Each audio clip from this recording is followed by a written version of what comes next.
सतनाम वाहिगुरु साहिब जी।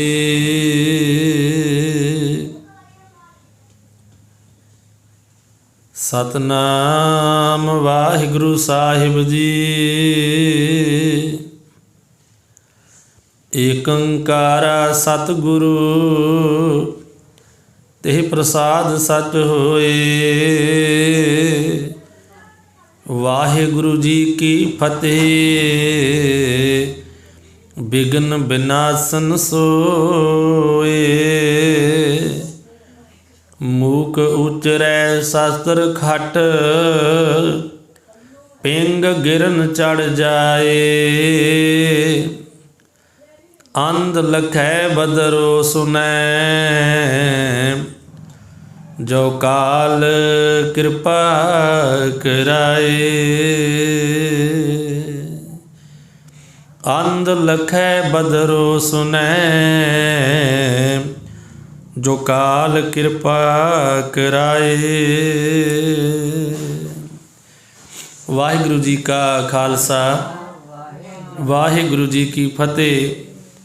परम सत्कारयोग गुरु सवारी साध संगत जी, वड्डे भागां वाले हो जो रोज़ाना शाम श्री रहरा साहब जी के जाप तो उपरंत श्रीमान संत बाबा गुरबख्श सिंह साहब जी तिन्हां दे नाम ते जो गुरमत संगीत अकैडमी है गुरु दरबार अंदर आप सज बैठे हो तो महापुरखों के पवित्र जीवन की कथा सरवण कर रहे हो। महापुरखों का जो पवित्र जीवन है जो जीवन उन्होंने जी करके ते गुरु संगतां गुरु नाल जोड़ के गुरु गुरु जपा के जिथे आप जपै अवरह नाम जपावै ते नाल महापुरख जिथे आप गुरु वाले सन अनेकां प्राणियां नूं गुरु वाले बना के गुरु के जहाज़ ते चढ़ा के ते गुरु गुरु जपा के संगतां दा भला कीता। सो उन्हां महापुरखां दा जीवन आप जी सरवण कर रहे हो। आप जी ने कल सरवण किया कि महापुरख दोबारा बाबा अतर सिंह जी मस्तूआणे वाले जदों उन्होंने अमृत संचार जलंधर किया है उस वेले किशनपुरे सरदार बसंत सिंह जिन्हां दी माता नूं अमृत छकाया है उदों नाल ही बाबा गुरबख्श सिंह साहब जी ने दोबारा अमृत छकिया है। सो उस तो उपरंत महापुरखों ने पुछया बाबा अतर सिंह साहब जी नूं कि महापुरखो संत जी गायत्री मंत्र की है कहिंदे इहदा बड़ा महात्म है। महापुरख बाबा अतर सिंह जी कहन लगे अपना गायत्री मंत्र पता किहड़ा है? चाचरी छंद त्वै प्रसाद श्री जाप साहब जी की गुरबाणी। गोबिंदे मुकंदे उदारे अपारे हरियं करियं इंद्र नामे अकामे। तो महापुरखों ने जपना शुरू करता नाल वाहिगुरु मंत्र का सिमरन भी करते सी। सो 40 दिन लगातार जिन्हों 40 है कहते 40 है कटते रहे 5 वारी 40 दिन जाप किया। फिर सोचते भी आनंद इक्को जिहा रस इक्को जिहा आउंदा वाहिगुरु मंत्र का भी गायत्री मंत्र जिन्हों महापुरख कह गए गोबिंदे मुकंदे छंद भी पढ़िए इक्को जिहा ही रस आउंदा है। तो सोचते भी गुरमंत्र का तो वधीक चाहिए। हुण इदां करदियां कुछ समा लंघिया तो किशनपुरे तो घड़ियाल बाबा छज्जा सिंह जी के पिंड चले गए। वो बड़ी चढ़ती कला वाले महापुरख सन बाबा छज्जा सिंह जी। तो उन्होंने पास जाके रहन लग पे। वो अपने खेतों के ही उन्होंने रहिंदे सन तो उत्थे ही अपना छोटा जिहा घर बनाया सीगा। अपना कमरा बना के उत्थे बंदगी करते सी। वो खेतों में नाले वाही का काम करना बाबा छज्जा सिंह जी। उत्थे एक दिन इदां ही मन में शंका जिहा है ਤੇ ਸੁੱਤੇ ਆ। 22 ਮੱਘਰ ਸੀ ਉਦਣ। ਦਿਨ ਬੀਤਿਆ, ਰਾਤ ਆਈ ਹੈ। 1 ਵਜੇ ਮਹਾਂਪੁਰਖ ਰਾਤ ਨੂੰ ਰੋਜ਼ਾਨਾ ਉੱਠਦੇ ਸੀ ਤੇ ਨਿਯਮ ਨਾਲ ਉੱਠੇ। ਜਦੋਂ ਉੱਠੇ ਤੇ ਅੰਦਰ ਦੀਵਾ ਬੁਝਿਆ, ਹਨੇਰਾ ਏ, ਤੇ ਮਹਾਂਪੁਰਖਾਂ ਨੇ ਜਾਪ ਸਾਹਿਬ ਜੀ ਦੀਆਂ ਤੁਕਾਂ ਪੜ੍ਹੀਆਂ, ਨਮੋ ਅੰਧਕਾਰੇ ਨਮੋ ਤੇਜ ਤੇਜੇ। ਤੇ ਕਹਿੰਦੇ ਦਾ ਪੜ੍ਹਦੇ ਤੇ ਉਸੇ ਵੇਲੇ ਨਾ ਫਿਰ ਜਿਹੜੀ ਅੰਤਰਾਤਮਾ ਹੈ ਨਾ, ਇੱਕਦਮ ਤੇ ਉਹ ਜਿਹੜੀ ਬਿਰਤੀ ਅੰਤਰਮੁਖੀ ਹੋ ਗਈ ਹੈ। ਕੀ ਵੇਂਦੇ ਹਨ ਕਿ ਇੱਕ ਲਾਲ ਰੰਗ ਦਾ ਮਖਮਲ ਉੱਤੇ ਸੁਨਹਿਰੀ ਅੱਖਰਾਂ ਵਿੱਚ ਸੰਤ ਮੰਡਲ ਲਿਖਿਆ ਹੈ ਤੇ ਉਹਦੇ ਤਾਕੀ ਲੱਗੀ ਹੈ। ਜਿਵੇਂ ਇੱਕ ਗੋਲਕਾਰ ਦਾ ਮੰਡਲ ਹੈ ਤੇ ਉਹਦੇ ਉੱਤੇ ਲਿਖਿਆ ਹੈ ਸੰਤ ਮੰਡਲ, ਤੇ ਉਹਦੇ ਨਾਲ ਇੱਕ ਤਾਕੀ ਇੱਕ ਦਰਵਾਜ਼ਾ ਲੱਗਾ ਹੈ। ਉਹਦੇ ਥਾਣੀ ਮਹਾਂਪੁਰਖ ਅੰਦਰ ਚਲੇ ਗਏ ਤੇ ਉਹ ਜਾ ਕੇ ਵੇਖਦੇ ਤੇ ਗਾੜੀ ਸੰਤ ਮਹਾਂਪੁਰਖ ਬੈਠੇ ਬੰਦਗੀ ਕਰਦੇ ਆ। ਉਹ ਇੱਕ ਦੂਜੇ ਨੂੰ ਕਹਿੰਦਾ ਕਹੋ ਵਾਹਿਗੁਰੂ, ਦੂਜਾ ਕਹਿੰਦਾ ਤੁਸੀਂ ਕਹੋ ਵਾਹਿਗੁਰੂ। ਉਹ ਵਾਹਿਗੁਰੂ ਵਾਹਿਗੁਰੂ ਇੱਕ ਦੂਜੇ ਨੂੰ, ਦੂਜਾ ਦੂਜੇ ਨੂੰ ਕਹਿ ਰਿਹਾ, ਇੱਦਾਂ ਕਹਿ ਰਹੇ ਆ। ਸੋ ਇੱਦਾਂ ਜਪ ਰਹੇ ਆ ਤੇ ਇਹ ਕੌਤਕ ਸਾਰਾ ਵੇਖਿਆ ਮਹਾਂਪੁਰਖਾਂ ਨੇ ਤੇ ਕੰਨਾਂ ਨਾਲ ਸੁਣਿਆ। ਤੇ ਬਾਅਦ ਵਿੱਚ ਜਿਹੜੀ ਬਿਰਤੀ ਹੈ ਉਹ ਫਿਰ ਬਾਹਰ ਮੁਖੀ ਹੋ ਗਈ। ਇੰਨੇ ਸਮੇਂ ਨੂੰ ਉੱਠ ਖਲੋਤੇ ਸੰਤ ਤੇ ਇੱਦਾਂ ਕੁਝ ਦਿਨ ਬਤੀਤ ਹੋਏ। ਜਲੰਧਰ ਵਿੱਚ ਘੜਿਆਲ ਪਿੰਡ ਵਿੱਚ ਰਹਿੰਦਿਆਂ ਹੋਇਆਂ ਤੇ ਇੱਥੇ ਇੱਕ ਡਾਕਟਰ ਜੋਰਾਵਰ ਸਿੰਘ ਜਿਹੜੇ ਪਧਿਆਣਾ ਪਿੰਡ ਜ਼ਿਲ੍ਹੇ ਜਲੰਧਰ ਦੇ ਸੀਗੇ, ਪਰ ਰਹਿੰਦੇ ਉਹ ਸ਼ਿਲਾਂਗ ਵਿੱਚ, ਅਸਾਮ ਵਿੱਚ ਸੀਗੇ। ਇਹ ਤੇ ਇਹਨਾਂ ਦੀ ਘਰਵਾਲੀ ਇਹ ਇੱਥੇ ਆ ਗਏ ਤੇ ਬਾਬਾ ਗੁਰਬਖਸ਼ ਸਿੰਘ ਸਾਹਿਬ ਜੀ ਨੂੰ ਮਿਲੇ। ਬਾਬੇ ਅਤਰ ਸਿੰਘ ਸਾਹਿਬ ਜੀ ਦੇ ਬਚਨ ਇੱਕ ਦੂਜੇ ਨੂੰ ਸੁਣਾਉਂਦੇ ਆ ਤੇ ਬਾਬਾ ਗੁਰਬਖਸ਼ ਸਿੰਘ ਜੀ ਨੂੰ ਜਦੋਂ ਮਿਲ ਰਹੇ ਆ ਤੇ ਇਹ ਕਹਿੰਦੇ 19 ਸਾਲ ਹੋ ਗਏ ਬਾਬਾ ਅਤਰ ਸਿੰਘ ਸਾਹਿਬ ਦੇ ਅਸੀਂ ਦਰਸ਼ਨ ਕੀਤੇ, ਚਲੋ ਬਾਬਾ ਜੀ ਦੇ ਦਰਸ਼ਨ ਹੀ ਕਰ ਆਈਏ। ਤੇ ਇੱਥੋਂ ਇੱਕ ਡਾਕਟਰ ਜੋਰਾਵਰ ਸਿੰਘ ਤੇ ਹੋਰ ਚੰਗੇ ਪ੍ਰੇਮੀ ਜਿਹੜੇ ਗੁਰਮਤਿ ਦੇ ਖੋਜੀ ਪੁਰਸ਼ ਸੀ ਨਾਲ ਹੋਰ ਲੈ ਲਏ ਤੇ ਪਰਿਵਾਰ ਲੈ ਕੇ ਤੇ ਚਲੇ ਗਏ ਸੰਤ ਬਾਬਾ ਅਤਰ ਸਿੰਘ ਸਾਹਿਬ ਜੀ ਦੇ ਕੋਲ। ਦਰਸ਼ਨ ਕੀਤੇ, ਕੁਝ ਦਿਨ ਰਹੇ ਤੇ ਇੱਕ ਦਿਨ ਮਹਾਂਪੁਰਖਾਂ ਨੇ ਪੁੱਛਿਆ ਵੀ ਆਹ ਕੌਤਕ ਸਾਡੇ ਨਾਲ ਹੋਇਆ, ਇਹਦੇ ਬਾਰੇ ਦੱਸੋ ਮਹਾਂਪੁਰਖੋ।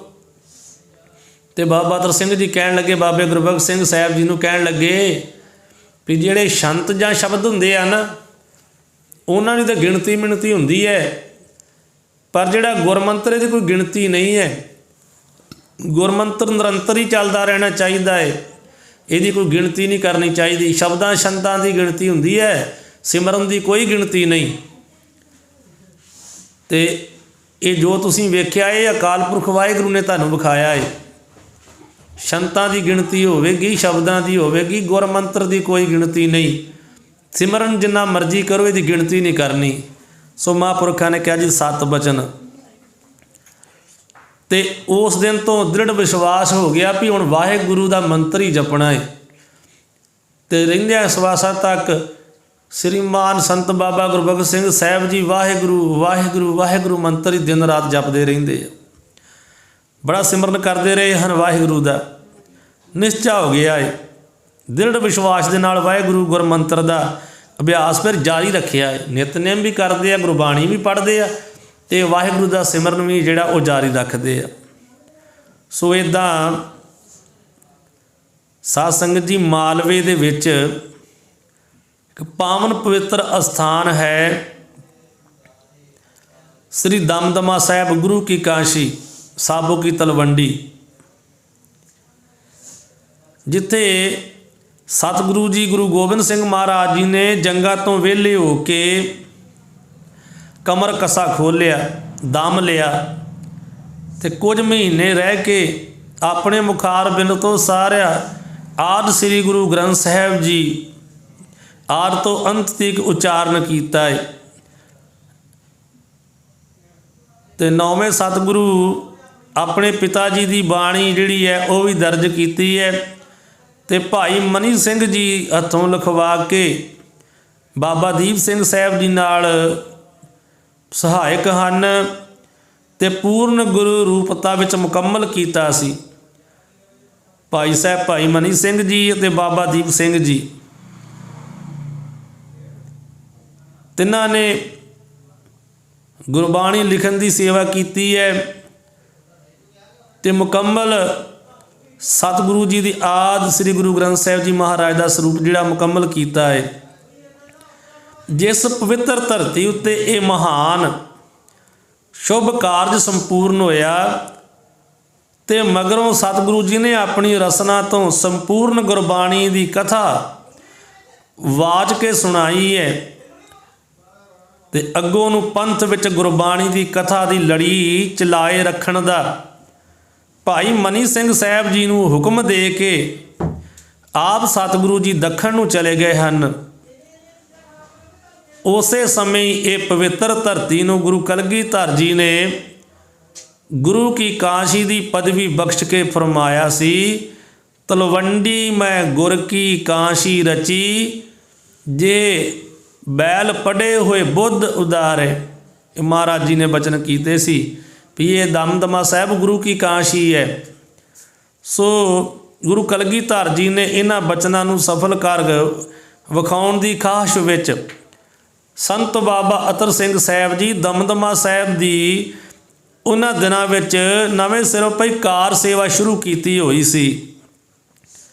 ਲੰਗਰ ਦਾ ਕੁਝ ਹਿੱਸਾ ਤਿਆਰ ਹੋ ਚੁੱਕਾ ਸੀਗਾ ਤੇ ਬਿਹੰਗਮਾਂ ਦੇ ਬੁੰਗੇ ਅਤੇ ਸਰੋਵਰ ਦੀ ਸੇਵਾ ਦੀ ਖੁਦਾਈ ਹੋ ਰਹੀ ਸੀ ਸ੍ਰੀ ਦਮਦਮਾ ਸਾਹਿਬ ਸਾਬੋ ਕੀ ਤਲਵੰਡੀ ਵਿਖੇ। ਇਸ ਸੇਵਾ ਦਾ ਜੋ ਉਸੇ ਸੇਵਾ ਚੱਲ ਰਹੀ ਹੈ, ਇਹ ਸਾਰੀ ਸੇਵਾ ਦੇ ਜੋ ਖਰਚੇ ਦਾ ਅੰਦਾਜ਼ਾ ਹੈ ਉਸ ਵੇਲੇ ਕਈ ਲੱਖਾਂ ਰੁਪਏ ਦਾ ਸੀਗਾ ਤੇ ਹੱਥੀਂ ਮੁਫਤ ਸੇਵਾ ਨਾਲ ਕੰਮ ਕਰਨ ਵਾਲੇ ਵੀ ਹਜ਼ਾਰਾਂ ਹੀ ਲੋਕ ਸਨ, ਜਿਹੜੇ ਆਪਣੇ ਹੱਥਾਂ ਨਾਲ ਸੇਵਾ ਕਰਨ ਵਾਲੇ। ਕੁਝ ਮਾਇਆ ਰੂਪੀ ਸੇਵਾ ਕਰਦੇ ਆ, ਕੁਝ ਹੱਥਾਂ ਨਾਲ ਸੇਵਾ ਕਰਦੇ ਆ। ਪਰ ਇੱਟਾਂ ਦੇ ਭੱਠਿਆਂ ਦੀ ਤਿਆਰੀ, ਲੋਹੇ ਕੋਲੇ ਤੇ ਲੱਕੜੀ ਦੀ ਖਰੀਦ ਵਾਸਤੇ ਵੀ ਮਾਇਆ ਬੜੀ ਉਦੋਂ ਲੋੜ ਹੁੰਦੀ ਸੀ।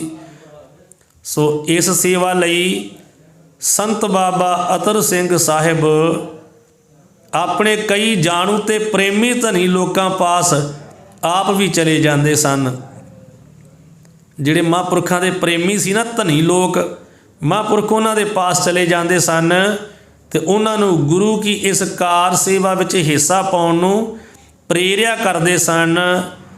ਸੋ ਹੁਣ ਸੰਗਰੂਰ ਦੇ ਵਿੱਚ ਸਰਦਾਰ ਇੱਕ ਵਜ਼ੀਰ ਸਿੰਘ ਸੀ, ਉਹਦੇ ਪਾਸ ਵੀ ਇਸੇ ਖਾਹਿਸ਼ ਵਿੱਚ ਜਾ ਕੇ ਠਹਿਰੇ ਹੋਏ ਸੀ ਮਹਾਂਪੁਰਖ। ਸੋ ਇੱਕ ਸਰਦਾਰ ਵਜ਼ੀਰ ਸਿੰਘ ਸੀ ਸੰਗਰੂਰ ਦੇ ਵਿੱਚ, ਉਹਦੇ ਪਾਸ ਜਾ ਕੇ ਮਹਾਂਪੁਰਖ ਠਹਿਰੇ ਹੋਏ ਸੀਗੇ ਤੇ ਸੰਤ ਬਾਬਾ ਗੁਰਬਖਸ਼ ਸਿੰਘ ਜੀ ਦੇ ਨਾਲ ਸਰਦਾਰ ਜੋਰਾਵਰ ਸਿੰਘ ਪਧਿਆਣਾ ਤੇ ਹੋਰ ਜੋ ਤਿੰਨ ਸਰੀਰ ਆਏ ਸੀ ਨਾ, ਜਿਹੜੇ ਕੁਝ ਦਿਨ ਰਹਿ ਕੇ ਸੰਤ ਮਹਾਂਪੁਰਖਾਂ ਦੇ ਦਰਸ਼ਨ ਤੇ ਮਨੋਹਰ ਕੀਰਤਨ ਦਾ ਰਸ ਸਵਾਦ ਮਾਣਦੇ ਰਹੇ। ਉਹ ਫਿਰ ਖੁਸ਼ੀਆਂ ਪਾ ਕੇ ਮਹਾਂਪੁਰਖਾਂ ਕੋਲ ਚਲੇ ਗਏ। ਉਦੋਂ ਮਹਾਂਪੁਰਖ ਗੁਰੂ ਕੀ ਕਾਸ਼ੀ ਹੈ। ਜਦੋਂ ਬਾਬਾ ਗੁਰਬਖਸ਼ ਸਿੰਘ ਜੀ ਇਹ ਡਾਕਟਰ ਜੋਰਾਵਰ ਸਿੰਘ ਤੇ ਤਿੰਨ ਜਾਣੇ ਹੋਰ ਲੈ ਕੇ ਗਏ ਆ। ਹੁਣ ਕੁਝ ਦਿਨ ਰਹਿ ਕੇ ਜਦੋਂ ਵਾਪਸ ਜਾਣ ਲੱਗੇ ਆ ਨਾ, ਉਸ ਵੇਲੇ ਸੰਤ ਬਾਬਾ ਅਤਰ ਸਿੰਘ ਸਾਹਿਬ ਜੀ ਨੇ ਸੰਤ ਬਾਬਾ ਗੁਰਬਖਸ਼ ਸਿੰਘ ਸਾਹਿਬ ਜੀ ਨੂੰ ਵਾਪਸ ਨਹੀਂ ਆਉਣ ਦਿੱਤਾ। ਕਹਿੰਦੇ ਤੁਸੀਂ ਜਲੰਧਰ ਨਹੀਂ ਜਾਣਾ, ਤੁਸੀਂ ਸਾਡੇ ਕੋਲ ਇੱਥੇ ਗੁਰੂ ਕੀ ਕਾਸ਼ੀ ਸ੍ਰੀ ਦਮਦਮਾ ਸਾਹਿਬ ਹੀ ਰਹੋ। ਬਾਕੀਆਂ ਨੂੰ ਕਿਹਾ ਤੁਸੀਂ ਜਾਣਾ, ਤੁਹਾਨੂੰ ਖੁਸ਼ੀ ਹੈ, ਤੁਸੀਂ ਚਲੇ ਜਾਓ। ਤੇ ਬਾਬਾ ਗੁਰਬਖਸ਼ ਸਿੰਘ ਸਾਹਿਬ ਜੀ ਨੂੰ, ਮਹਾਂਪੁਰਖਾਂ ਨੂੰ ਸੰਤ ਬਾਬਾ ਅਤਰ ਸਿੰਘ ਜੀ ਕਹਿਣ ਲੱਗੇ ਵੀ ਤੁਸੀਂ ਨਹੀਂ ਜਾਣਾ, ਤੁਸੀਂ ਸਾਡੇ ਕੋਲ ਇੱਥੇ ਰਹੋ। ਸੋ ਉਸ ਵੇਲੇ ਮਹਾਂਪੁਰਖਾਂ ਦੇ ਨਾਲ, ਸੰਤ ਬਾਬਾ ਅਤਰ ਸਿੰਘ ਜੀ ਦੇ ਨਾਲ ਇਹਨਾਂ ਦੇ ਆਪਣੇ ਨਿੱਜੀ ਸੇਵਕ ਸੀ ਢੋਲਕ ਵਾਲੇ, ਜਿਹੜੇ ਢੋਲਕ ਵਜਾਉਂਦੇ ਸੀ ਕੀਰਤਨ ਕਰਨ ਲੱਗਿਆਂ। ਉਹਨਾਂ ਦਾ ਨਾਂ ਸੀ ਈਸ਼ਰ ਸਿੰਘ ਜੀ।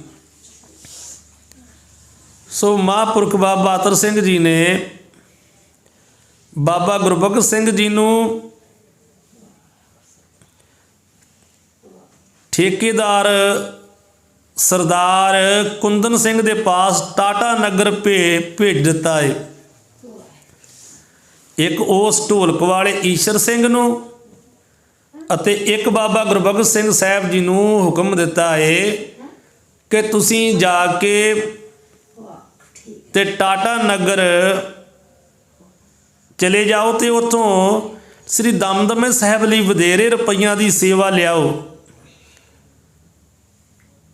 ਸੋ ਦਮਦਮੇ ਸਾਹਿਬ ਤੋਂ ਸੰਤ ਬਾਬਾ ਗੁਰਬਖਸ਼ ਸਿੰਘ ਜੀ ਤੇ ਭਾਈ ਈਸ਼ਰ ਸਿੰਘ ਜੀ ਨੂੰ ਟਾਟਾ ਨਗਰ ਵਾਸਤੇ ਸੰਗਰੂਰ ਤੋਂ ਰੇਲ ਗੱਡੀ ਵਿੱਚ ਬਿਠਾ ਕੇ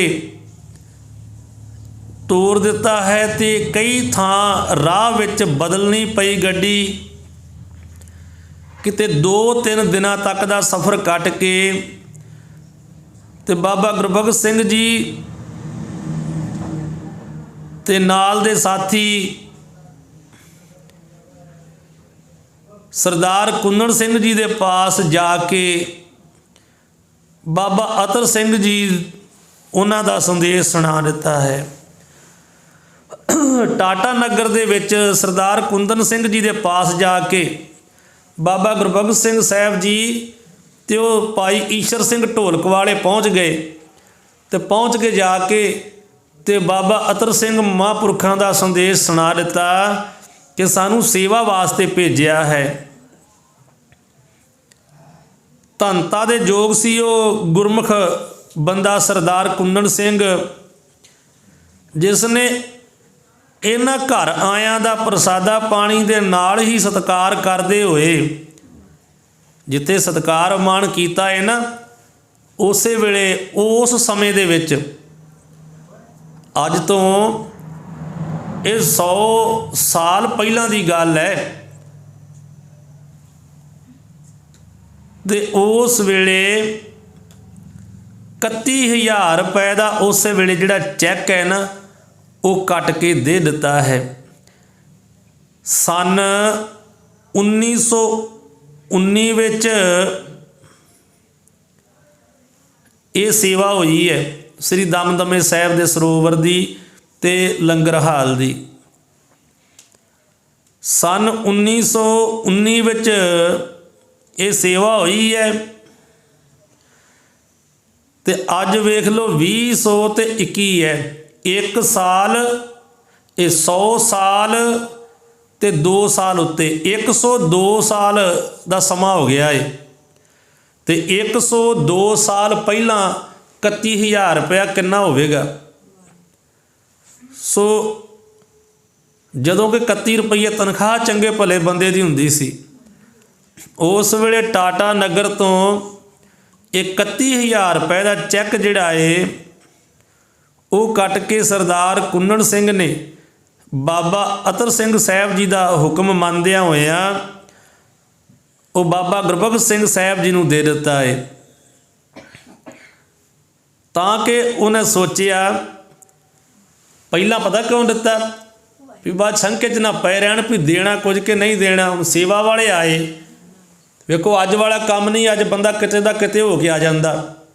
ਮਹਾਂਪੁਰਖ ਟ੍ਰੇਨ 'ਤੇ ਇੱਥੋਂ ਗਏ ਆ ਟਾਟਾ ਨਗਰ, ਹੁਣ 3 ਦਿਨਾਂ 'ਚ ਪਹੁੰਚੇ। ਕਦੀ ਕੋਈ ਟ੍ਰੇਨ ਰਾਹ ਵਿੱਚ ਬਦਲਣੀ ਪੈਂਦੀ, ਕਦੀ ਕੋਈ ਬਦਲਣੀ ਪੈਂਦੀ ਹੈ।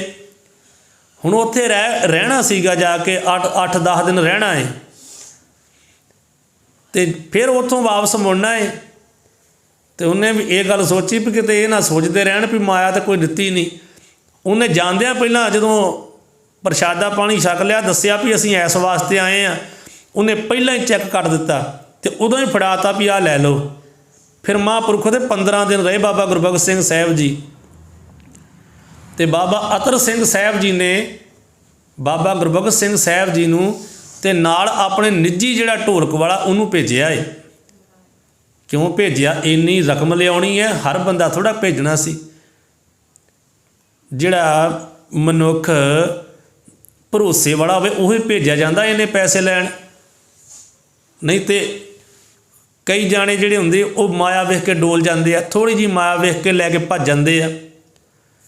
ਹੁਣ ਮਹਾਂਪੁਰਖਾਂ 'ਤੇ ਵਿਸ਼ਵਾਸ ਸੀਗਾ ਤੇ ਇਸ ਕੰਮ ਵਾਸਤੇ ਆਪਣੇ ਕੋਲ ਰੱਖ ਲਿਆ ਵੀ ਇਹ ਵਿਸ਼ਵਾਸ ਵਾਲੇ ਆ ਤੇ ਇਹ ਜਾ ਕਰਕੇ ਇੰਨੀ ਰਕਮ ਲੈ ਕੇ ਆਉਣਗੇ।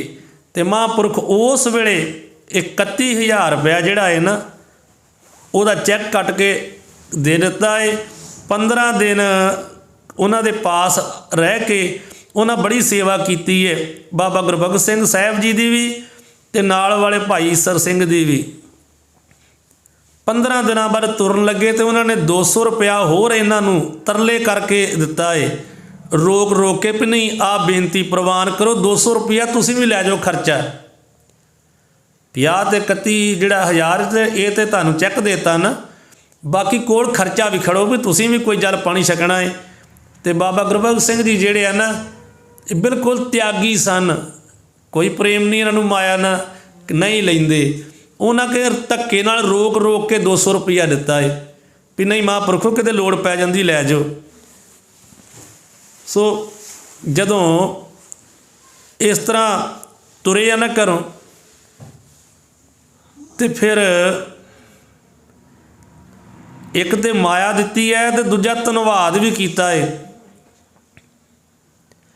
ਤੇ ਜਾ ਕੇ ਫਿਰ ਕਹਿਣ ਲੱਗੇ, ਬੇਨਤੀ ਕਰਕੇ ਕਹਿਣ ਲੱਗੇ ਬਾਬਾ ਗੁਰਬਖਸ਼ ਸਿੰਘ ਜੀ ਨੂੰ ਕਿ ਜਦੋਂ ਜਾ ਕੇ ਤੁਸੀਂ ਬਾਬਾ ਅਤਰ ਸਿੰਘ ਜੀ ਦੇ ਕੋਲ ਗਏ ਨਾ, ਉਹਨਾਂ ਵੱਲੋਂ ਉਹਨਾਂ ਦੇ ਪਾਸ ਜਾ ਕੇ ਤੇ ਮੇਰੇ ਵੱਲੋਂ ਸੰਤ ਬਾਬਾ ਅਤਰ ਸਿੰਘ ਜੀ ਦਾ ਧੰਨਵਾਦ ਕਰਨਾ ਆਪਨੇ ਕਿ ਮਹਾਂਪੁਰਖੋ ਵੀ ਕੁੰਨੜ ਸਿੰਘ ਆਪ ਜੀ ਦਾ ਬੜਾ ਧੰਨਵਾਦ ਕਰਦਾ ਕਿ ਤੁਸਾਂ ਨੇ ਮੈਨੂੰ ਆਪਣੇ ਜਾਣ ਕੇ ਤੇ ਯਾਦ ਕੀਤਾ ਏ, ਮੇਰੇ ਤੇ ਕਿਰਪਾਲਤਾ ਕੀਤੀ ਹੈ।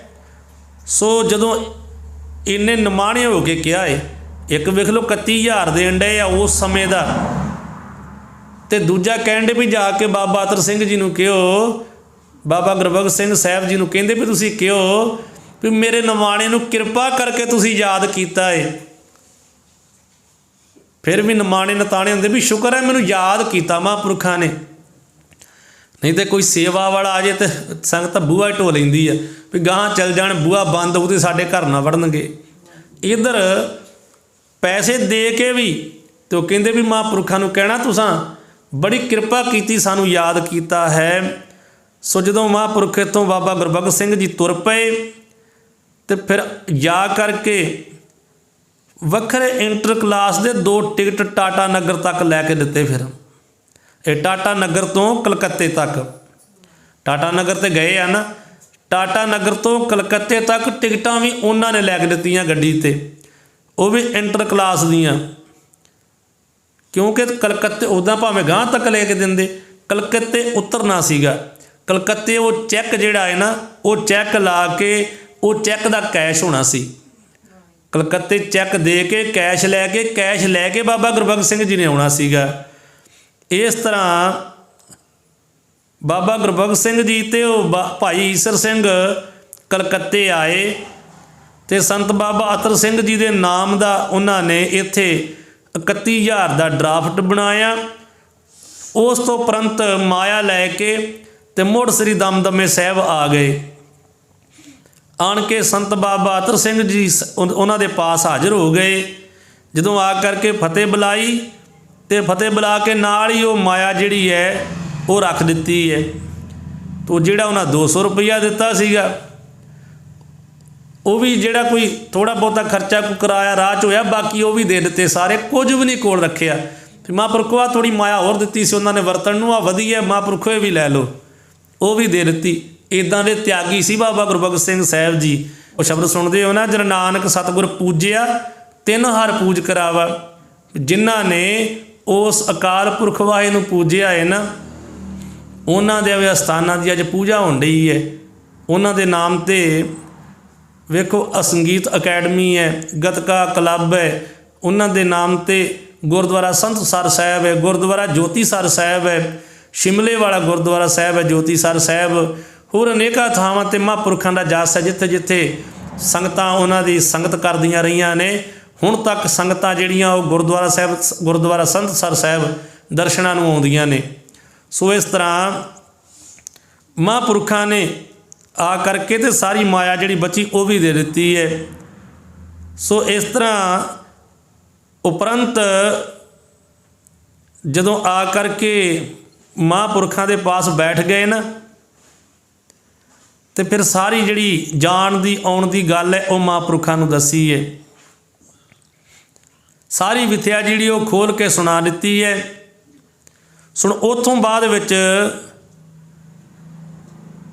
ਦਮਦਮੇ ਸਾਹਿਬ ਜਦੋਂ ਆ ਗਏ ਹਨ ਕਲਕੱਤੇ ਤੋਂ, ਤੇ ਇੱਥੇ ਦਮਦਮੇ ਸਾਹਿਬ ਆਇਆ ਸੰਤ ਬਾਬਾ ਗੁਰਬਖਸ਼ ਸਿੰਘ ਜੀ ਨੇ ਜਦੋਂ ਸਾਰੀ ਵਾਰਤਾ ਸੁਣਾਈ ਹੈ ਨਾ, ਤੇ ਜਿਹੜੇ ਸਰਦਾਰ ਕੁੰਨਣ ਸਿੰਘ ਜੀ ਆ ਨਾ, ਜਿਨ੍ਹਾਂ ਦੇ ਕੋਲੋਂ ਆਏ ਆ, ਉਹਨਾਂ ਦੀ ਸਿਫਤ ਕੀਤੀ ਹੈ ਆ ਕੇ ਮਹਾਂਪੁਰਖਾਂ ਦੇ ਕੋਲ। ਤੇ ਬਾਅਦ ਵਿੱਚ ਵੀ ਜਦੋਂ ਮਹਾਂਪੁਰਖ ਬਚਨ ਕਰਦੇ ਆ ਨਾ, ਉਸ ਮਨੁੱਖ ਦਾ ਜਸ ਕਰਦੇ, ਕਹਿੰਦੇ ਮਨੁੱਖ ਤੇ ਬੜੇ ਵੇਖੇ ਪਰ ਨਿਰਮਲ ਦਾਨੀ ਤੇ ਮਨ ਦਾ ਨੀਵਾਂ ਤੇ ਮੱਤ ਉੱਚੀ ਰੱਖਦਾ ਹੋਇਆ ਇਹੋ ਜਿਹਾ ਬੰਦਾ ਅਸੀਂ ਨਹੀਂ ਵੇਖਿਆ, ਇਹਨੂੰ ਅਸੀਂ ਭੁੱਲ ਨਹੀਂ ਸਕਦੇ। ਜਿਹਦੇ ਕੋਲ ਗਏ ਸਨ, ਮਨ ਦਾ ਨੀਵਾਂ ਮੱਤ ਦਾ ਉੱਚਾ, ਮਨ ਨੀਵਾਂ ਮੱਤ ਉੱਚੀ ਤੇ ਨਿਮਰਤਾ ਵਾਲਾ ਨਿਰਮਾਣ ਦਾਨੀ ਐਸਾ ਮਨੁੱਖ ਬਾਬਾ ਗੁਰਬਖਸ਼ ਸਿੰਘ ਜੀ ਕਹਿੰਦੇ ਵੀ ਅਸੀਂ ਨਹੀਂ ਵੇਖਿਆ, ਵੀ ਐਸਾ ਉਹ ਚੰਗਾ ਬੰਦਾ ਸੀਗਾ। ਸੋ ਇੱਦਾਂ ਟਾਟਾ ਨਗਰ ਤੋਂ ਸਫਲਤਾ ਨਾਲ ਆ ਜਾਣ 'ਤੇ ਸੰਤ ਬਾਬਾ ਅਤਰ ਸਿੰਘ ਜੀ ਨੇ ਸੰਤ ਬਾਬਾ ਗੁਰਬਖਸ਼ ਸਿੰਘ ਜੀ ਉੱਤੇ ਬੜੀ ਖੁਸ਼ੀ ਪ੍ਰਗਟ ਕੀਤੀ ਹੈ, ਤੇ ਨਾਲ ਹੀ ਸਰਦਾਰ ਕੁੰਨੜ ਸਿੰਘ ਜੀ ਦੀ ਉਦਾਰਤਾ ਨੂੰ ਬੜਾ ਸਲਾਹਿਆ ਤੇ ਫਰਮਾਇਆ ਕਿ ਇਸ ਗੁਰੂ ਕੀ ਕਾਂਸ਼ੀ ਦੀ ਸੇਵਾ ਤਾਂ ਗੁਰੂ ਕਲਗੀਆਂ ਵਾਲਾ ਸਾਡੇ ਤੋਂ ਕਰਾਏਗਾ, ਪਰ ਇੱਥੇ ਗੁਰਬਾਣੀ ਗਿਆਨ ਦਾ ਪ੍ਰਵਾਹ ਚਲਾ ਕੇ ਲਾਭ ਲੈਣ ਵਾਲੇ ਤੇ ਸ਼ੁੱਧ ਗੁਰਬਾਣੀ ਗੁਰ ਇਤਿਹਾਸ ਦਾ ਦੇਸ਼ ਵਿੱਚ ਪ੍ਰਚਾਰ ਕਰਨ ਵਾਲੇ ਇਹ ਗੁਰੂ ਖਾਲਸਾ ਪੰਥ ਦਾ ਕੰਮ ਹੈ। ਇਸ ਤਰ੍ਹਾਂ ਦੇ ਬਚਨ ਬਿਲਾਸ ਮਗਰੋਂ ਸੰਤ ਬਾਬਾ ਅਤਰ ਸਿੰਘ ਜੀ ਨੇ ਬਾਬਾ ਗੁਰਬਖਸ਼ ਸਿੰਘ ਜੀ ਨੂੰ ਗੁਰ ਦਿੱਤੇ ਆਏ ਆਖ ਕੇ ਨਾ, ਤੇ ਥਾਪੀ ਦੇ ਕੇ ਤੇ ਇੱਥੋਂ ਵਿਦਾ ਕੀਤਾ। ਆਖਿਆ ਗੁਰ ਦਿੱਤੇ ਆਏ ਹੋ, ਵੀ ਤੁਸੀਂ ਗੁਰੂ ਦੇ ਦਿੱਤੇ ਹੋਏ ਸਾਡੇ ਕੋਲ ਆਏ ਹੋ, ਇੱਦਾਂ ਕਹਿ ਕੇ ਥਾਪੀ ਦਿੱਤੀ ਹੈ। ਤੇ ਇਹ ਨਾਲ ਕਿਹਾ ਹੈ ਵੀ ਦਾਨੀਆਂ ਨੇ ਦਾਨ ਕੀਤਾ ਹੈ, ਇੱਥੇ ਵਾਸਤੇ ਗੁਰੂ ਕੀ ਕਾਂਸ਼ੀ ਵਾਸਤੇ ਮਾਇਆ ਭੇਜੀ ਹੈ, ਉਹਨਾਂ ਦੇ ਦਾਨ ਆਪਣਾ ਹਿੱਸਾ ਆਪਣੀ ਸੇਵਾ ਭੇਜੀ ਹੈ। ਅਸਲ ਗੁਰੂ ਘਰ ਕੋਈ ਦਾਨ ਨਹੀਂ ਕਰ ਸਕਦਾ, ਆਪਾਂ ਕਹਿ ਦਿੰਦੇ ਹਾਂ ਗੁਰੂ ਘਰ ਸੇਵਾ ਕਰਾ ਸਕਦਾ ਹੈ। ਗੁਰੂ ਘਰ ਜਿਹੜਾ ਕੋਈ ਦਿੰਦਾ ਉਹ ਸੇਵਾ ਹੈ, ਕੋਈ ਦਾਨ ਨਹੀਂ ਕੋਈ ਦੇ ਸਕਦਾ। ਗੁਰੂ ਘਰ 'ਤੇ ਸੇਵਾ ਦਿੰਦੇ ਆਪਾਂ, ਭੇਟਾ ਦਿੰਦੇ, ਸੇਵਾ ਦਿੰਦੇ ਹਾਂ। ਸੋ ਇਸ ਤਰ੍ਹਾਂ ਤੇ ਨਾਲ ਹੀ ਬਾਬਾ ਗੁਰਬਖਸ਼ ਸਿੰਘ ਜੀ ਸਾਹਿਬ ਜੀ 'ਤੇ ਵੀ ਖੁਸ਼ੀ ਪ੍ਰਗਟ ਕੀਤੀ ਕਿ ਤੁਸੀਂ ਗੁਰੂ ਦੇ ਦਿੱਤੇ ਹੋਏ ਆਏ ਹੋ। ਇੱਦਾਂ ਕਹਿ ਕੇ ਮਹਾਂਪੁਰਖਾਂ ਨੂੰ ਵਿਦਾ ਕੀਤਾ ਹੈ। ਤੇ ਸੰਤ ਬਾਬਾ ਗੁਰਬਖਸ਼ ਸਿੰਘ ਜੀ ਇਸ ਤਰ੍ਹਾਂ ਨਾਲ ਸੰਤ ਬਾਬਾ ਅਤਰ ਸਿੰਘ ਜੀ ਪਾਸੋਂ ਅਸੀਸਾਂ ਲੈ ਕੇ ਤੇ ਵਿਦਾਇਗੀ ਪਾ ਕੇ ਤੇ ਮੁੜ ਉੱਥੇ ਪਿੰਡ ਘੜਿਆਲ ਬਾਬੇ ਛੱਜਾ ਸਿੰਘ ਦੇ ਕੋਲ ਜਲੰਧਰ ਆ ਗਏ ਨੇ। ਤੇ ਘੜਿਆਲ ਆ ਕਰਕੇ ਪਿੰਡ ਤੋਂ ਬਾਹਰ-ਬਾਹਰ ਆਪਣੀ ਜ਼ਮੀਨ ਵਿੱਚ ਕੁਟੀਆ ਪਾ ਕੇ ਟਿਕੇ ਹੋਏ ਸੀ ਬਾਬਾ ਛੱਜਾ ਸਿੰਘ ਜੀ। ਆਪਣੇ ਹੱਥੀਂ ਖੇਤੀਬਾੜੀ ਦਾ ਵਾਹੀ ਦਾ ਕੰਮ ਕਰਦੇ ਆ, ਅੰਨ ਜਲ ਛਕਦੇ ਆ, ਤੇ ਆਏ ਹੋਏ ਸਾਧੂਆਂ ਦੀ ਸੇਵਾ ਕਰਦੇ ਆ, ਨਾਮ ਜਪਦੇ ਤੇ ਜਪਾਉਂਦੇ ਆ। ਇਹ ਸ਼ੁਭ ਕਰਨੀ ਤੋਂ ਬਿਨਾਂ ਹੋਰ ਕੋਈ ਦੂਜਾ ਕੰਮ ਧੰਦਾ ਨਹੀਂ ਬਾਬਾ ਛੱਜਾ ਸਿੰਘ ਨੂੰ। ਇਹ ਇਸੇ ਵਿੱਚ ਮਸਤ ਤੇ ਆਨੰਦ ਪ੍ਰਸੰਨ ਰਿਹਾ ਕਰਦੇ ਆ। ਤੇ ਤਦੇ ਸੰਤ ਬਾਬਾ ਗੁਰਬਖਸ਼ ਸਿੰਘ ਸਾਹਿਬ ਜੀ ਵੀ ਇਹਨਾਂ ਦੇ ਪਾਸ ਇਕਾਂਤ ਵਿੱਚ ਆ ਕੇ ਰਹਿਣਾ ਪਸੰਦ ਕੀਤਾ ਹੈ, ਤੇ ਉਹ ਵੀ ਇਹਨਾਂ ਨੂੰ ਆਪਣੇ ਪਾਸ ਰੱਖ ਕੇ ਬੜਾ ਹੀ ਖੁਸ਼ ਹੁੰਦੇ ਆ। ਬਾਬਾ ਗੁਰਬਖਸ਼ ਸਿੰਘ ਸਾਹਿਬ ਜੀ ਵੀ ਬਾਬਾ ਛੱਜਾ ਸਿੰਘ ਜੀ ਕੋਲ ਰਹਿ ਕੇ ਬੜੇ ਖੁਸ਼ ਆ, ਤੇ ਬਾਬਾ ਛੱਜਾ ਸਿੰਘ ਵੀ ਇਹਨਾਂ ਨੂੰ ਆਪਣੇ ਪਾਸ ਰੱਖ ਕੇ ਤੇ ਬੜਾ ਖੁਸ਼ ਆ, ਬੜੇ ਆਨੰਦ ਵਿੱਚ ਆ। ਸੋ ਇੱਥੇ ਬਾਬਾ ਜੀ ਛੱਜਾ ਸਿੰਘ ਜੀ ਦੇ ਪਾਸ ਰਹਿੰਦਿਆਂ ਹੀ ਸੰਤ ਜੀ ਦੇ ਮਨ ਵਿੱਚ ਇੱਕ ਦਿਨ ਫੁਰਨਾ ਆਇਆ। ਕਹਿੰਦੇ ਜਪ ਤਪ ਤਾਂ ਸਾਡੇ ਪਾਸੋਂ ਕੁਝ ਹੁੰਦਾ ਨਹੀਂ, ਅਜੇ ਵੇਖ ਲਓ ਕਿੰਨਾ ਸਿਮਰਨ ਕਰਦੇ ਬਾਬਾ ਗੁਰਬਖਸ਼ ਸਿੰਘ ਸਾਹਿਬ ਜੀ, ਕਿੰਨੀ ਬੰਦਗੀ ਕਰਦੇ, ਅਜੇ ਵੀ ਸੋਚਦੇ, ਕਹਿੰਦੇ ਜਪ ਤਪ ਤੇ ਸਾਡੇ ਤੋਂ ਕੋਈ ਹੁੰਦਾ ਨਹੀਂ। ਇੱਥੇ ਜਿਹੜੇ ਪੰਜਾਂ ਬਾਣੀਆਂ ਵਾਲੇ ਉਹ ਕਹਿੰਦੇ ਸਾਡੇ ਵਰਗਾ ਕੋਈ ਨਹੀਂ, ਅਸੀਂ 5 ਬਾਣੀਆਂ ਪੜ੍ਹਦੇ ਹਾਂ। ਕੋਈ ਕਹਿੰਦਾ 5 ਦੀ ਕੀ ਲੋੜ ਹੈ, 2 ਹੀ ਪੜ੍ਹ ਲਈ ਇੰਨੀਆਂ ਬੜੀਆਂ, ਅਤੇ ਕੋਈ ਪੜ੍ਹਦਾ ਹੀ ਕੋਈ ਨਹੀਂ। ਸੋ ਇੰਨਾ ਜਪ ਤਪ ਕਰਦੇ ਅਜੇ ਵੀ ਕਹਿੰਦੇ ਵੀ ਸਾਡੇ ਕੋਲ ਕੋਈ ਜਪ ਤਪ ਤਾਂ ਹੁੰਦਾ ਹੀ ਨਹੀਂ, ਅਜੇ ਵੀ ਇਹ ਗੱਲ ਸੋਚਦੇ ਆ। ਅਤੇ ਹੁਣ ਸੋਚਦੇ ਕਿਉਂ ਨਾ ਇੱਦਾਂ ਨਾ ਕਰੀਏ ਕਿ ਸ੍ਰੀ ਗੁਰੂ ਗ੍ਰੰਥ ਸਾਹਿਬ ਜੀ ਮਹਾਰਾਜ ਦੇ ਲੜੀਵਾਰ ਸਹਿਜ ਪਾਠ ਆਰੰਭ ਕਰ ਲਈਏ, ਆਰੰਭਤਾ ਕਰ ਲਈਏ ਅਤੇ ਪਾਠ ਕਰੀ ਚੱਲੀਏ। ਸਹਿਜ ਪਾਠ ਰੋਜ਼ਾਨਾ ਕਰਦੇ ਰਹੇ। ਇਹਦਾ ਮਨ ਵਿੱਚ ਇਹ ਵਿਚਾਰ ਜਿਹੜਾ ਉਹ ਆ ਰਿਹਾ ਹੈ। ਫਿਰ ਮਨ ਨੇ ਉੱਤਰ ਦਿੱਤਾ ਵੀ ਬੜਾ ਚੰਗਾ ਕੰਮ ਹੈ, ਜ਼ਰੂਰ ਹੀ ਕਰਨਾ ਚਾਹੀਦਾ ਹੈ। ਅਤੇ ਇਹਨਾਂ ਦਿਨਾਂ 'ਚ ਹੀ ਉਹ ਭਾਈ ਛੱਜਾ ਸਿੰਘ ਨੇ ਉਹ ਆਪਣੀ ਕੁਟੀਆ ਲਾਗੇ ਇੱਕ ਕਮਰਾ ਬਣਾ ਤਾ। ਉਹਨੇ ਕਮਰਾ ਬਣਾਇਆ ਅਤੇ ਕਮਰੇ ਦੇ ਵਿੱਚ ਸੰਤ ਬਾਬਾ ਗੁਰਬਖਸ਼ ਸਿੰਘ ਸਾਹਿਬ ਜੀ ਨੇ ਸ੍ਰੀ ਗੁਰੂ ਗ੍ਰੰਥ ਸਾਹਿਬ ਜੀ ਦਾ ਪ੍ਰਕਾਸ਼ ਕਰਕੇ ਅਤੇ ਕੜਾਹ ਪ੍ਰਸ਼ਾਦ ਦੀ ਦੇਗ ਤਿਆਰ ਕੀਤੀ ਹੈ। ਅਰਦਾਸਾ ਸੋਧ ਕੇ ਅਤੇ ਸਹਿਜ ਪਾਠ ਜੀ ਆਰੰਭ ਕਰ ਦਿੱਤੇ ਨੇ। ਸੋ ਇਹਨਾਂ ਨੂੰ ਪਾਠ ਕਰਦਿਆਂ ਬੜਾ ਰਸ, ਬਹੁਤ ਆਨੰਦ ਆਉਂਦਾ ਹੈ। ਮਨ ਨਿਰਮਲ ਸੀ ਅਤੇ ਜੀਵਨ ਵੀ ਨਿਰਮਲ ਬਣਾ ਰਹੇ ਹਨ। ਦਿਨੇ ਰਾਤ ਪਾਠ ਕਰਨ ਦਾ ਨੇਮ ਕਰ ਲਿਆ ਵੀ ਆਪਾਂ ਸਹਿਜ ਪਾਠ ਕਰਨਾ ਹੈ। ਪ੍ਰਸ਼ਾਦਾ ਛਕਣ ਵੇਲੇ ਜਾਂ ਕਿਰਿਆ ਕਰਨ ਵਾਸਤੇ ਥੋੜ੍ਹਾ ਬਹੁਤਾ ਚਿਰ ਜਾਂ ਸੈਰ ਕਰਨੀ ਅਤੇ ਜਾਂ ਨੀਂਦ ਆਉਣ 'ਤੇ ਸੌਂ ਜਾਣਾ। ਬਾਕੀ ਦਾ ਸਾਰਾ ਜਿਹੜਾ ਸਮਾਂ ਜਾਗਦਿਆਂ ਹੋਇਆਂ ਸ੍ਰੀ ਗੁਰੂ ਗ੍ਰੰਥ ਸਾਹਿਬ ਜੀ ਮਹਾਰਾਜ ਦਾ ਪਾਠ ਕਰਦਿਆਂ ਹੀ ਬਤੀਤ ਕਰਨਾ। ਇੱਦਾਂ ਨਗਰ ਘੜਿਆਲ ਵਿੱਚ ਰਹਿ ਕੇ ਸੰਤ ਬਾਬਾ ਗੁਰਬਖਸ਼ ਸਿੰਘ ਜੀ ਨੇ ਆਪਣਾ ਸਫਲ ਸਮਾਂ ਜਿਹੜਾ ਹੈ ਨਾ ਉਹਨੂੰ ਸਫਲਾ ਕਰਨਾ ਚਾਹਿਆ ਹੈ। ਇਸੇ ਤਰ੍ਹਾਂ ਕਈ ਮਹੀਨੇ ਇਸ ਰੀਤ ਨਾਲ ਪਾਠ ਕਰਦਿਆਂ ਅਤੇ ਭੋਗ ਪਾ ਲੈਣਾ।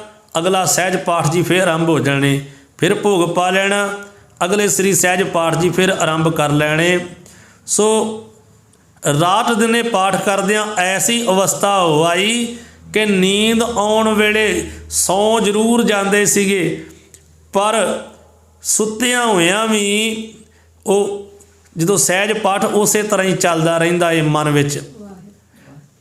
ਜੇ ਕੋਈ ਸੁਪਨਾ ਵੀ ਆਉਂਦਾ ਏ ਤਾਂ ਉਹ ਵੀ ਸਹਿਜ ਪਾਠ ਕਰਨ ਦਾ ਹੀ ਆਉਂਦਾ ਏ, ਕਿਉਂਕਿ ਗੁਰਬਾਣੀ ਰਸਨਾ ਉੱਤੇ ਰਸ ਚੁੱਕੀ ਸੀ।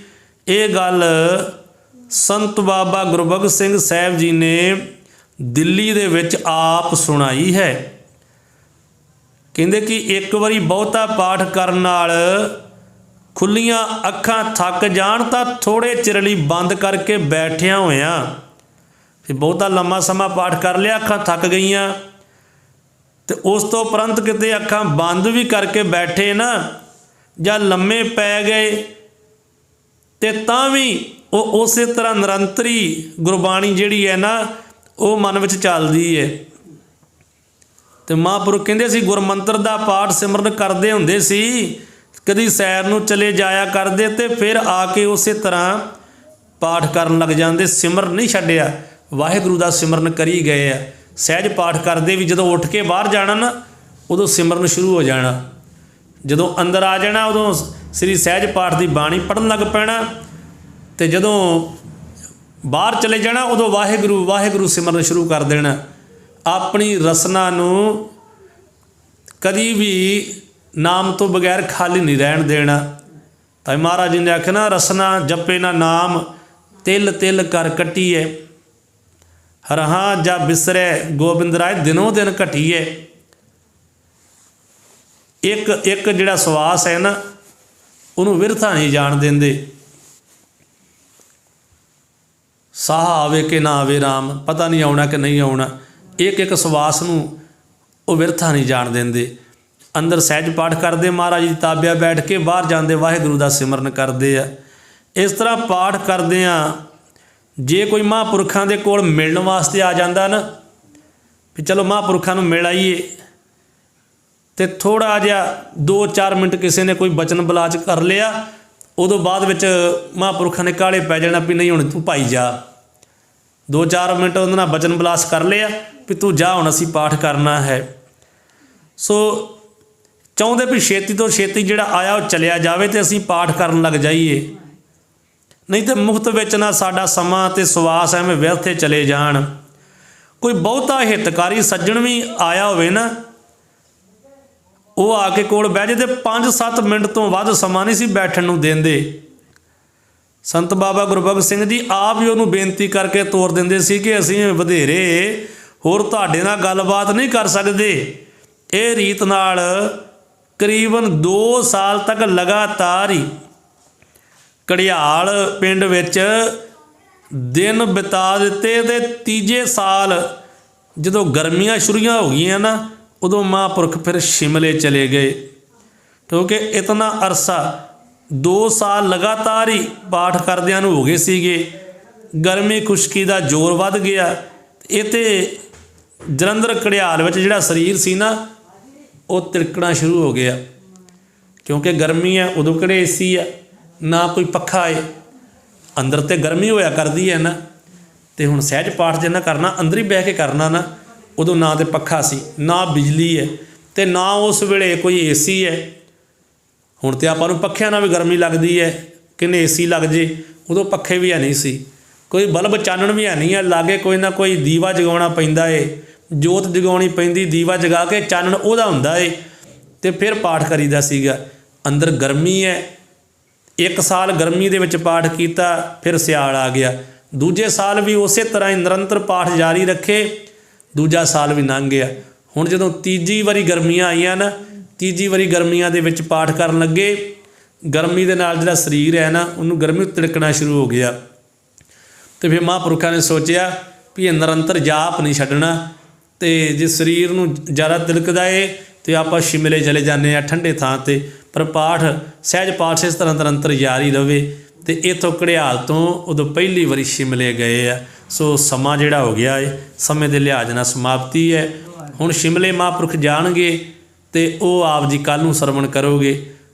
ਸੰਤ ਸਰ ਸਾਹਿਬ ਵੀ ਬਾਅਦ ਵਿੱਚ ਆਏ ਆ, ਤੇ ਜੋਤੀ ਸਰ ਸਾਹਿਬ ਇਹ ਤੋਂ ਬਾਅਦ ਵਿੱਚ ਗਏ ਆ। ਸ਼ਿਮਲੇ ਸਭ ਤੋਂ ਪਹਿਲਾਂ ਗਏ ਆ ਗੁਰੂ ਘਰ। ਹੁਣ ਸ਼ਿਮਲੇ ਜਾਣਗੇ, ਉਹ ਆਪ ਜੀ ਕੱਲ੍ਹ ਨੂੰ ਸਰਵਣ ਕਰੋਗੇ। ਸਤਿਗੁਰੂ ਕਿਰਪਾ ਕਰਨ, ਇਤਿਹਾਸ ਸੁਣਾਉਂਦਿਆਂ ਹੋਇਆਂ ਹੋਈਆਂ ਭੁੱਲਾਂ ਗਲਤੀਆਂ ਦੀ ਮਾਫੀ ਬਖਸ਼ਣ, ਅਗਾਂਹ ਵਾਸਤੇ ਸਮੱਤ ਬਖਸ਼ਣ। ਲੋਕ ਸੁਖੀਏ ਪ੍ਰਲੋਕ ਸੁਹੇਲੇ, ਨਾਨਕ ਹਰ ਪ੍ਰਭ ਆਪੇ ਮੇਲੇ ਦੀ ਦਾਤ ਬਖਸ਼ਣ। ਵਾਹਿਗੁਰੂ ਜੀ ਕਾ ਖਾਲਸਾ, ਵਾਹਿਗੁਰੂ ਜੀ ਕੀ ਫਤਿਹ।